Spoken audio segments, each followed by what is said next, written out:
advertindo que isto podía pasar, que esa prosperidade económica que nos vendían era algo ficticio,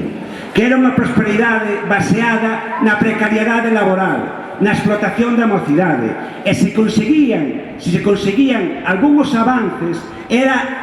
avances económicos ou de benestar entre a poboación, eran a base de que traballaran todos e cada un dos membros familiares, que as rentas do traballo baixaban, que os dereitos laborais estaban a recortar, que se estaba perdendo a educación, que estaba perdendo a sanidade. Levamos moitos anos dicindo, e agora constátase dun xeito salvaxe que iso era unha realidade e témolo en riba da mesa. Estaban preparando o terreo, levan anos planificando o que está a pasar estes anos. Víronse obrigados a facer cesións no seu momento por as presións das movilizacións sociais e agora estuveron durante todos estes anos planificando de forma fría e intencionada como iban facer para recuperar o terreo perdido. Mirade,